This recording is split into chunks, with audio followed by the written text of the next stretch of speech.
جھکایا.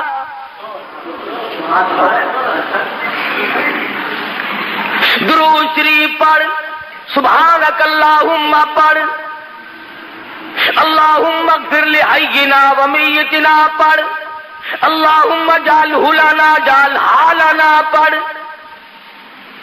ربنا آتنا فی الدنیا پڑھ, اور دعائیہ کلمات پڑھ.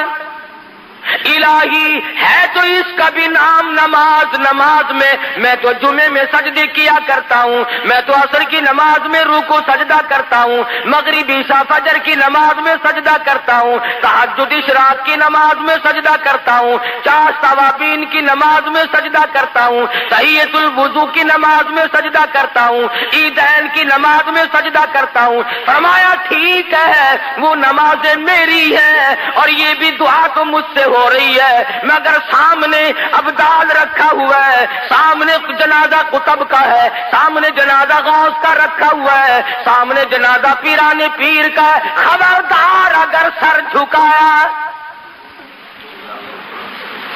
رکوع نہیں کرنا, سجدہ نہیں کرنا. اللہ میاں بے نیاز ہے, عالم الغیب ہے, جانتا تھا کہ یہ لوگ اگر نماز جنازے میں سجدہ کرا دیا تو یہیں سے دلیل پکڑ کے بیٹھ جائیں گے. فرمایا جھکنا نہیں, نیت کھڑے ہو کے باندھ اور کھڑے کھڑے سلام پھیر کے ایک طرف ہٹ جا. اے اللہ کے نبی, ہمیں ایسی نماز جنازہ سکھا جو بیٹھ کے سلام پھیرے. فرمایا خواہ کھڑے کھڑے پڑھ اور کھڑے کھڑے سلام پھیر دو. رکوع نہیں کرنا, سجدہ نہیں کرنا, کتنے بڑے ولی کا جنازہ کیوں نہ ہو. الہی سجدہ نہیں کرنے دیتا. فرمایا ہاں, شرک کی بیماری نہ لوگوں میں پڑ جائے. یہ تیرا سر میرے لیے ہے, میں تیرے لیے ہوں. یہ تیری پیشانی, یہ تیرا ماتھا میری چوکھٹ کے سوا اور کہیں نہ جھکنے پائے. اب اللہ میاں پوچھتا ہے کہ جب ولی کا, قطب کا, غوث کا جنازہ سامنے رکھا ہوا تھا تو میں نے جھکنے نہ دیا, اور جب وہ 4 گز زمین کے اندر چلا گیا اب سجدے کرتا پھرتا ہے, تیری مرضی ہے. آنکھوں کے سامنے تھا تو میں نے نہیں سجدہ کرنے دیا, رکوع نہ کرنے دیا, اور اب جب وہ 4 گز زمین کے اندر چلا گیا اب سجدے کے قابل ہو گیا. فرمایا عقل کر, کچھ اپنی عقل کا علاج کر. تو خدا بند کریم نبوت کی واقعہ سنا کر کے بتلا رہے ہیں, اے میرے یوسف گھبرانا, یہ تمام چیزیں آنی جانی ہوتی ہیں. نبوت کا بڑا حوصلہ ہے. کہنے لگے او یوسف جیل خانے میں سڑ کے مر جائے گا. فرمانے لگے جا مجھے جیل خانہ محبوب ہے, احب السجن مما یدعوننی الیہ, میں جیل خانہ منظور کرتا ہوں, میں قید منظور کرتا ہوں. اللہ میاں تمہیں بھی تو کبھی پوچھے گا, او ظالمو کم سے کم مقدمہ نہ چلایا ہوتا, جج نہ بٹھایا ہوتا, فیصلہ نہ کرایا ہوتا. تم نے سب کچھ کرنے کے بعد جب مجھے جیل میں ڈالا تو تکلیف ہو رہی ہے. اور قرآن کریم نے یہ بھی بتا دیا کہ بادشاہوں کی عادت ہوا کرتی ہے اپنے عیبوں پہ پردہ ڈالا کرتے ہیں. اپنی گھر والی کا عیب لوگوں کے سامنے کیسے ظاہر کرے کہ یہ فریفتہ ہوئی پھرتی ہے, یہ دیوانی ہوئی پھرتی ہے. پیغمبر کو جیل میں ڈال دیا اپنی آبرو بچانے کے لیے. سیدنا یوسف علیہ السلام جیل میں پڑے ہیں, 2 قیدی اور بھی ساتھ رہتے ہیں. انہوں نے خواب دیکھا, ایک نے یہ دیکھا کہ میں شراب نچوڑ کر اپنے بادشاہ کو پلا رہا ہوں, دوسرے نے خواب دیکھا کہ میرے سر پہ روٹیوں کا ٹوکرا رکھا ہوا ہے, پرندے اس میں سے ٹوکریاں اٹھا کر کے لے جا رہے ہیں. قرآن کریم کی آیتوں کا ترجمہ ہے یہ, انی ارانی آصر خمرا. ایک نے خواب دیکھا میں اپنے بادشاہ کو گلاس بھر بھر کے شراب پلا رہا ہوں, وقال الآخر إني أراني أحمل فوق رأسي خبزا تأكل الطير منه نبئنا بتأويله إنا نراك من المحسنين۔ اے یوسف تو بڑا نیک آدمی معلوم ہوتا ہے، تو بڑا حسین و جمیل ہے، کیا کہنا تیرے حسن و جمال کا، تیری تقوی اور پرہیزگاری کا، ان غریبوں کو کیا پتا کہ یہ تو پیغمبر ہے، کہ ہم نے خواب دیکھا ہے، ہمارے خواب کی تعبیر تو بتا۔ فرمایا یاد رکھو یہ جو شراب پلانے والا خواب دیکھنے والا ہے یہ تو رہا ہو کے جائے گا اور بادشاہ کے گھر میں اس کو نوکری ملے گی اور یہ اسے شراب پلایا کرے گا، اور جس نے خواب دیکھا کہ میرے سر پہ روٹیوں کا ٹوکرا رکھا ہوا ہے اور پرندے اٹھا اٹھا کر کے لے جا رہے ہیں، اس کو پھانسی لگے گی، اس کے سر کے اندر سے بوٹیاں نوچ کر پرندے لے جائیں گے۔ میں نے عرض کیا تھا پچھلے جمعے کو من تعویل الاحادیث، خداوند کریم فرماتے ہیں میں نے یوسف علیہ السلام کو خواب کی تعبیر کا بہت بڑا علم دیا تھا۔ خدا کہتا میں نے دیا تھا، یوسف علیہ السلام کہیں اور سے اٹھا کر کے نہیں لائے، میں نے علم دیا تھا۔ اب وہ دونوں وہاں سے نکلے، ایک کو پھانسی ہو گئی اور ایک جب نکلنے لگا تو خواب سے یہ پتہ تو چل گیا تھا کہ یہ بادشاہ کے قریب رہا کرے گا۔ ہائے لوگوں مصیبتیں آدمی کو توڑ دیا کرتی ہیں، جس پہ مصیبت پڑتی ہے وہی جانتا ہے۔ حوادثات کے تھپیڑے انسان کو مجبور کر دیتے ہیں، کبھی کبھی کچھ گھبرا بھی جاتا ہے۔ جب مصیبت پہ مصیبت آیا کرتی ہے نا پھر خدا ہی سنبھالا دے تو آدمی سنبھلتا ہے، ورنہ ڈوبتا چلا جاتا ہے۔ سیدنا یوسف علیہ السلام نے اتنا سا اس کو کہہ ڈالا، فرمایا او جانے والے اذکرنی عند ربک۔ پیغمبر کو توحید سے بڑا پیار ہوتا ہے، جب دیکھا نا کہ ان کو تعبیر پوچھنے کا مجھ سے مطلب پڑ گیا، فرمایا تعبیر پھر بتاؤں گا، پہلے میری بات سنو، پہلے میری بات سنو۔ فرمایا یا صاحب السجن، اور میرے جیل کے ساتھیوں اور میری قید کے ساتھیوں اور میری کوٹڑی کے ساتھیوں، ارباب متفرقون خیر ام اللہ الواحد القہار۔ اندازہ لگاؤ انہوں نے خواب کی تعبیر پوچھی، یوسف علیہ السلام توحید سکھا رہے ہیں۔ فرمایا یاد رکھو جو بھی کوئی پتا حرکت نہیں کر سکتا، کوئی ذرہ حرکت نہیں کر سکتا، پانی کا قطرہ نہیں حرکت کر سکتا جب تک اس مالک کائنات کا حکم نہ ہو جائے۔ اذکرنی عند ربک، اپنے بادشاہ سے کبھی میرا ذکر تو کرنا، ظالمہ بے گناہ ثابت کر کے جیل میں ڈالا ہوا ہے،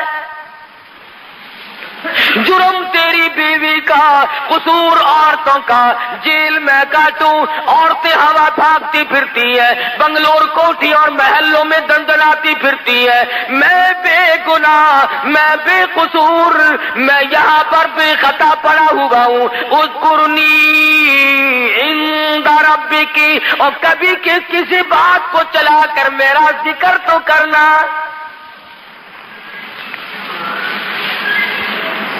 تمہیں کیا پتا ہے نبی کی چھوٹی سی بات کو بھی اللہ پکڑتا ہے، نمائندہ ہے نا خدا کا۔ فرمایا میرے یوسف گھر والوں نے مارا، کنویں میں پھینک کے چلے گئے، قافلے والوں نے نکال کے ٹکوں میں بیچ دیا، عزیز مصر کی بیوی نے ڈال ڈالا آبرو لوٹنے کا، جیل خانے میں ڈال رکھا ہے، اور پھر عدالت بٹھائی، فیصلہ ہوا، پھر بھی جیل میں انہوں نے ڈال رکھا ہے۔ او میرے یوسف ظالموں کے سامنے فریاد کیوں کی؟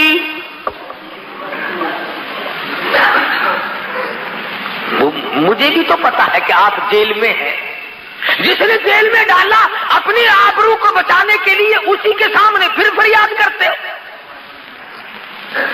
پتا چلا کہ ظالم کے سامنے فریاد کرنا بھی گناہ عظیم ہے۔ اور اس پر فریاد کا اثر بھی کچھ نہیں ہو سکتا۔ نبی کی خدا بند کریم، حالانکہ یہ کوئی گناہ کی بات نہیں تھی، آج ہم تو خدا جانے کتنے واسطے بنائے پھرتے ہیں، کتنے ہم نے واسطے ڈال رکھے ہیں، کتنے ہم نے طریقے بنا رکھے ہیں اللہ میاں تک جانے کے لیے۔ اللہ میاں ناراض ہو گیا، اور میرے یوسف تم جیل میں ہو، میں عرش پہ ہوں، میں دیکھ رہا ہوں، ہر جگہ سے تمہاری حفاظت کر رہا ہوں، تم نے بادشاہ کو فریاد کیوں کی؟ جاؤ 7 برس تک میں تمہاری قید اور بڑھاتا۔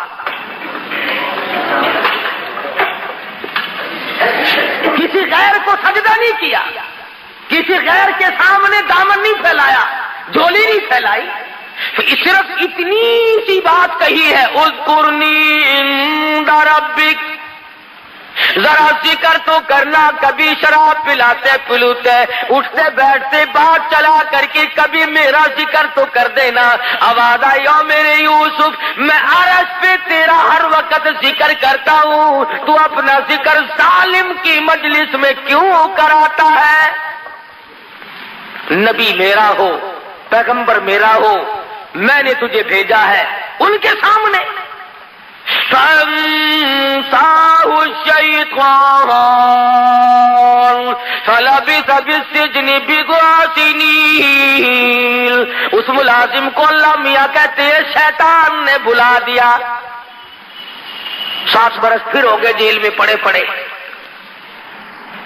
عزیز مصر نے خواب دیکھا کہ 7 گائے پتلی دبلی لاغر بڑی کمزور ہیں، چل بھی نہیں سکتی، اور 7 گائے بڑی موٹی فربی تکڑی ہیں، اور وہ ان مریل گاؤں کو، وہ ان پتلی گائے جو ہیں ان کو کھا رہی ہیں۔ عزیز مصر نے یہ خواب دیکھا۔ محمد ابن سیرین رحمہ اللہ بہت بڑے بزرگ گزرے ہیں، خواب کی تعبیر کے بارے میں وہ بہت مشہور تھے۔ ان کے زمانے میں کسی نے خواب دیکھا کہ میں آ کے کہنے لگا حضرت میں نے خواب دیکھا ہے، خواب میں سفید سفید انڈے کھاتا ہوں۔ اچھا بیٹھ جا، اور چپکے سے ایک آدمی کو اشارہ کیا کہ پولیس والے کو بلا کے لاؤ۔ وہ سپاہی آگے، انہوں نے کہا پکڑ کے لے جاؤ اسے۔ کہنے لگا حضرت یہ خوب رہی، آیا خواب پوچھنے تھا، اور ہتکڑی مجھے لگی ہوئی آپ کے دربار سے ہتکڑی لگ کے چل رہی ہے۔ فرمایا خواب یوں ہی نہیں دیکھا، کفن چراتا ہے مردوں کے، کفن اتارتا ہے۔ محمد ابن سیرین کے پاس ایک اور آدمی آیا اور کہنے لگا حضرت سردی، کبھی کبھی خواب کی تعبیر موسم کے اعتبار سے بھی ہوتی ہے۔ کہنے لگا حضرت میں نے خواب دیکھا، سردی کا موسم تھا، میری چارپائی کے نیچے آگ جل رہی ہے۔ فرمایا کھود کے دیکھ خزانہ ملے گا۔ چنانچہ اس نے زمین کھودی تو نیچے سے سونا ملا۔ اور گرمی کے موسم میں ایک شخص نے خواب دیکھا کہ میری چارپائی کے نیچے آگ جل رہی ہے، تو محمد ابن سیرین رحمہ اللہ نے فرمایا جلدی کر بال بچہ باہر نکال لے، مکان گرنے والا ہے۔ چنانچہ اس نے نکالا تو دھڑام سے مکان گر گیا۔ امام ابو حنیفہ سب کہہ دو رحمت اللہ علیہ، ان کے زمانے میں ایک آدمی نے خواب دیکھا، نعوذ باللہ نعوذ باللہ، ایک آدمی نے خواب دیکھا نعوذ باللہ کہ میں قرآن کریم پہ نعوذ باللہ پیشاب کرتا ہوں۔ بڑا رویا، الہی میں ایسا شقی القلب بنوں گا، ایسا سنگ دل بنوں گا، اتنا کمینہ بن جاؤں گا، میں ایسا لانتی بنوں گا کہ یہ کام بھی کرنے لگوں گا، یہ میں نے کیا دیکھا ہے۔ روئے بیچارہ، روئے بیچارہ۔ امام ابو حنیفہ کی خدمت میں حاضر ہوا رحمہ اللہ، اور زبان سے کہہ نہ سکے، روتے روتے اس کا دم نکلا جائے، بڑی مشکل سے ذکر کیا تو امام صاحب فرمانے لگے خاموش ہو جا، رو نہ، تجھے مبارک ہو، تجھے مبارک ہو۔ پوچھا کہ اسی رات میں تو اپنی بیوی کے پاس گیا تھا کہ جی ہاں۔ فرمایا پروردگار عالم آج کے نطفے سے ایک لڑکا تجھے عطا کرے گا، اور اشارہ اس طرف ہے کہ وہ قرآن کریم کا حافظ بنے گا۔ تو جب پریشان بادشاہ بیٹھا تھا، وہی ملازم جو یوسف علیہ السلام کے پاس قید کاٹ کے آیا تھا، بادشاہ کو کہنے لگا کیسی طبیعت ہے کہ میں بڑا حیران ہوں، بہت مضطرب اور سرگرداں ہوں، بڑا پریشان ہوں، میں نے خواب دیکھا، اس کی تعبیر بتانے والا کوئی نہیں۔ کہنے لگا اوہو لو جی مدت گزر گئی، ہائے ہائے ہائے ہائے، میں جیل میں تھا نا جی، میری کوٹھڑی میں ایک قیدی تھا، ہم نے خواب دیکھا تھا، اس نے تعبیر بتائی، رب ذوالجلال کی قسم لفظ بلفظ وہی ہوا جو اس نے بتایا تھا۔ بہترین تعبیر جاننے والا تیرے جیل خانے میں قیدی موجود ہے۔ بادشاہ سٹ پٹایا، کہنے لگا اس کا نام کیا ہے؟ انہوں نے کہا جی نام کیا بتاؤں، شکل پوچھو تو بتا نہیں سکتا، جمال پوچھو تو بیان نہیں کر سکتا، ہاں کمال پوچھو تو بتا نہیں سکتا، بہت خوبصورت آدمی ہے، جیل میں روشنی رہتی ہے اس کے حسن و جمال کی وجہ سے۔ اس نے کہا نام تو لے، کہنے لگا اس کا نام یوسف ہے۔ پسینے آ گئے ماتھے پہ کہ بلے بلے میرے گھر میں ہی آگ لگا دی، ایسے کا نام لیا جس کو نکالنا بھی میرے لیے بڑا مشکل ہے۔ ہم نے تو اپنی آبرو پہ ہاتھ پھیرا تھا، ہم نے تو اس کی عزت پہ ڈاکہ ڈالا تھا، ہم نے تو بے گناہ ثابت کر کے جیل میں ڈالا ہوا ہے، یہ تو میری بیوی کا مسئلہ سامنے آئے گا لوگوں کے۔ انہوں نے کہا دیکھ لو جی ہم نے پتہ بتا دیا آپ کو، تعبیر بتائے گا آپ کو 16 نے۔ سیدنا یوسف علیہ السلام کے پاس اطلاع بھیجی، چلو جی آپ کو بادشاہ نے بلایا ہے۔ اللہ اللہ، میرے تیرے جیسا ہوتا نا کپڑے بھی نہ چکدا، اچھا جی سبحان اللہ سبحان اللہ بسم اللہ بسم اللہ، بادشاہ نے بلایا، بلے بلے بلے بھاگ پڑتے۔ نبی کا بڑا حوصلہ ہوتا ہے۔ فرمایا کیوں، بادشاہ کو کیا تکلیف ہوئی؟ 14 سال گزر گئے بے گناہ ہو کر جیل میں قید کاٹتے ہوئے، آج میری بادشاہ کو کیا ضرورت پڑ گئی؟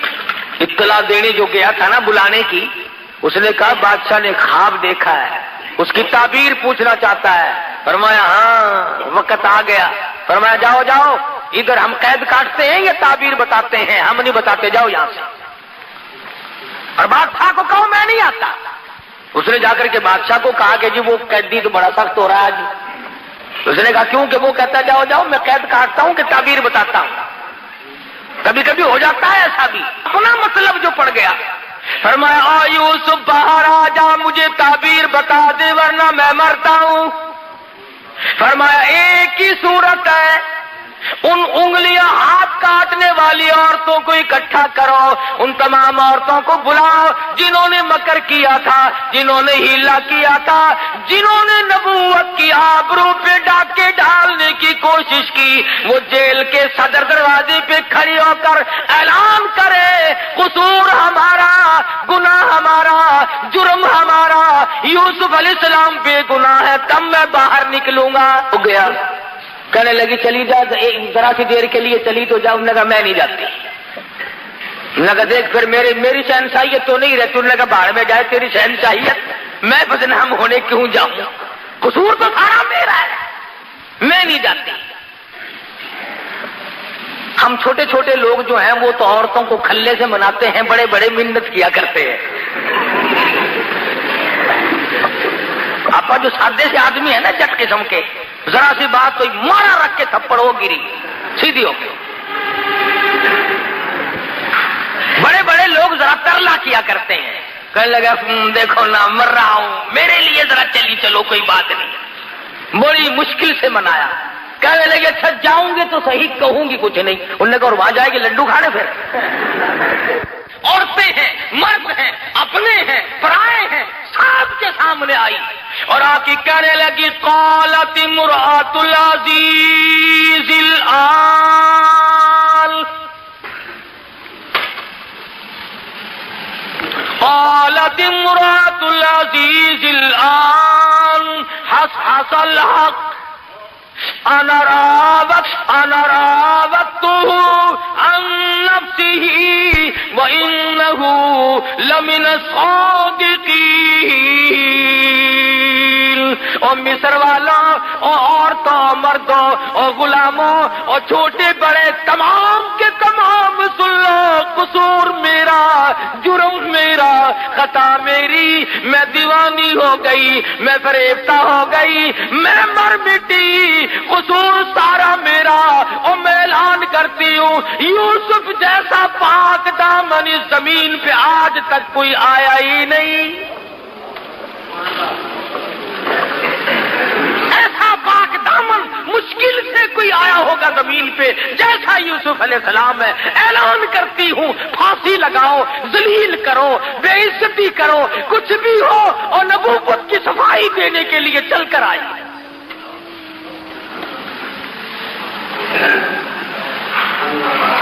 یوسف علیہ السلام نے فرمایا میں گیٹ پہ کھڑے، فرمایا میں اب میرے کچھ اور شرائط ہیں۔ مصر نے خواب دیکھا، تعبیر کے لیے بے قرار اور بے چین ہوا۔ حضرت یوسف علیہ السلام کو جیل سے باہر نکالا، اور جب تعبیر بتلائی تو بادشاہ کہنے لگا کہ پھر میں تخت شہنشاہی پہ بیٹھنے کے قابل ہی نہیں، آپ ہی حکومت فرمائیں۔ یوسف علیہ السلام تخت شہنشاہی پہ تھے، سر پہ تاج نبوت ہے، پیروں کے نیچے تخت شہنشاہی ہے، اور جیب کے اندر مصر کے خزانوں کی کنجیاں موجود ہیں۔ خداوند کریم نے سمجھا دیا، بتا دیا، او میرے یوسف دیکھو میں وہ بے نیاز ہوں، کنویں سے نکال کر مصر کے بازار میں پہنچایا، اور مصر کے بازار سے نکال کر جیل میں پہنچایا، اور جیل سے نکال کر تخت شہنشاہی پہ بٹھا دیا۔ اور میرے جیسا اور آپ جیسا اگر کوئی ہوتا تو خدا جانے کتنی آکڑ کرتا۔ اللہ کا پیغمبر بڑے حوصلے کا مالک ہوتا ہے، نبوت پہ اگر داغ آ گیا تو پھر نبوت کائے کی۔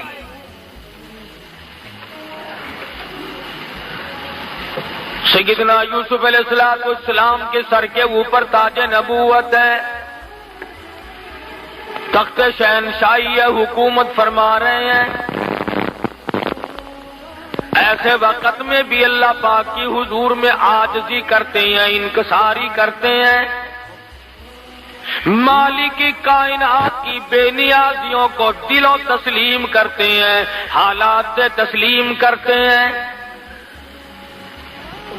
اللہ پاک کی حضور میں دامن پھیلا دیا، جولی پھیلا دی۔ خداوند کریم نے اپنا فضل فرمایا، اس کے فضل کی قدر کی، اس کے انعام کی قدر کی، اور دعا مانگتے ہیں رب السماوات والارض فاطر السماوات والارض، اور زمین و آسمان کی پیدا کرنے والے، زمین و آسمان کا نظام چلانے والے، انت ولی فی الدنیا والآخرہ، اور میرے پرور